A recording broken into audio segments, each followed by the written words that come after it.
না না, তা নয়, তবে আমি কি সোহাগের সঙ্গে একবার দেখা করতে পারি? আপনারা প্লিজ ওয়েট করুন, আমি সোহাগকে ডেকে পাঠাচ্ছি। Thank you. কনস্টেবল, সোহাগকে নিয়ে এসো।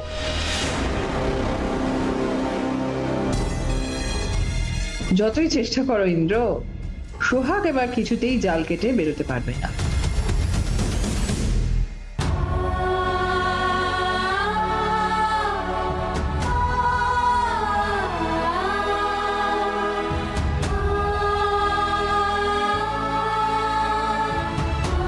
চলো। বলছি বলছি আমার আমার বড়দিদির কি ছুটি হয়ে গেছে? না, স্যার ডাকছেন, কলকাতা থেকে ওর বাড়ির লোক এসেছে। কলকাতা থেকে কর্তাবাবু নির্ঘাতে এসেছেন? তাহলে সোহাগ, আর তোর কোনো ভয় নেই রে মা, কর্তাবাবু তোকে ঠিক ছাড়িয়ে নিয়ে যাবেন। আর রক্ষাকালী আমার আমার আমার বড়দিদিকে সব বিপদ থেকে উদ্ধার করো, রক্ষা করো। চলো।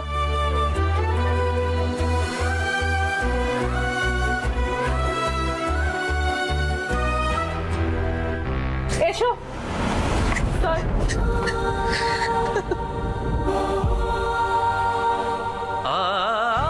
আমি কিচ্ছু করিনি কথা বাবু, আমি বনিকে রড দিয়ে মারিনি। বিশ্বাস করে তো আমায়, আমি কাউকে মারতে পারি না, আমি মারিনি বনিকে। আমি জানি সোহাগ তুই নির্দোষ।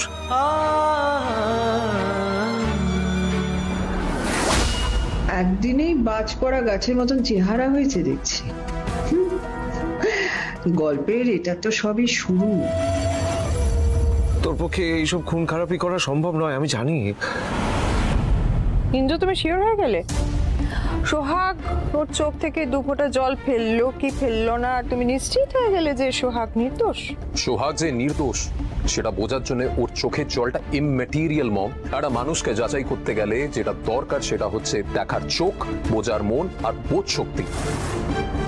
আর এই তিনটে জিনিসই বাবার আছে, তাই বাবা শিওর যে সোহাগ নির্দোষ। ও রিয়েলি?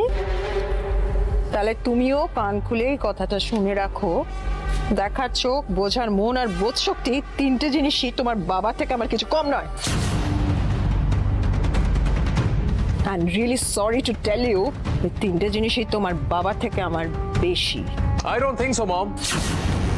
তাহলে তুমি পুলিশ স্টেশনে এসে সোহাগের উপরে নিজের পার্সোনাল গ্রাজ উগরে দিতে না। এক্সকিউজ মি, এটা পুলিশ স্টেশন, আপনারা প্লিজ শান্ত হন। আশা করি সোহাগের সাথে আপনাদের কথা হয়ে গেছে।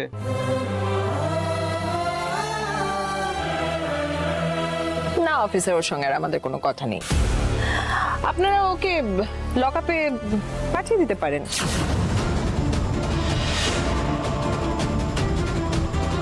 ওটাই তোর উপযুক্ত জায়গা। এই, ওকে নিয়ে যাও। অফিসার, আমি কিছু করিনি কথা, আমি সত্যি আমি কিছু করিনি।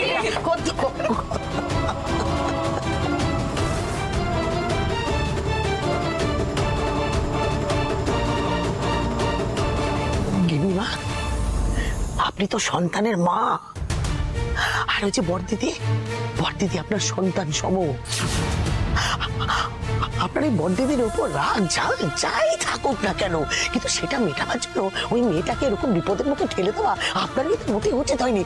এটা আপনি ঠিক করেননি, এটা আপনি ঠিক করেননি, এটা আপনি ভুল করেছেন, এটা আপনি ঠিক করেননি। অফিসার প্লিজ, ঠিক করেননি এটা। প্লিজ এদেরকে এখান থেকে যেতে বলুন।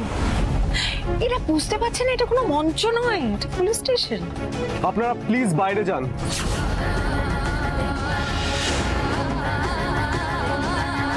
চলো দিম্মা।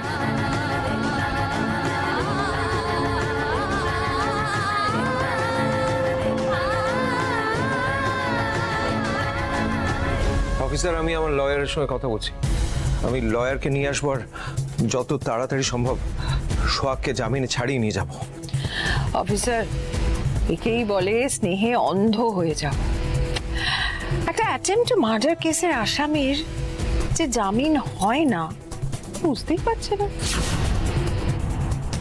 শি ইজ রাইট, আপনি উকিলের পরামর্শ নিতেই পারেন, তবে এতগুলো গ্রামবাসী যখন সোহাগের বিরুদ্ধে সাক্ষী দিয়েছে, তাহলে সোহাগের জামিন পাওয়াটা এত সহজ হবে না।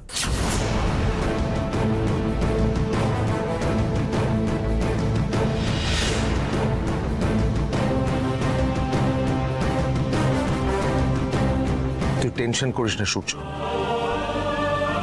আমি তোকে বলছি সোহাগ সঠিক বিচার পাবেই পাবে।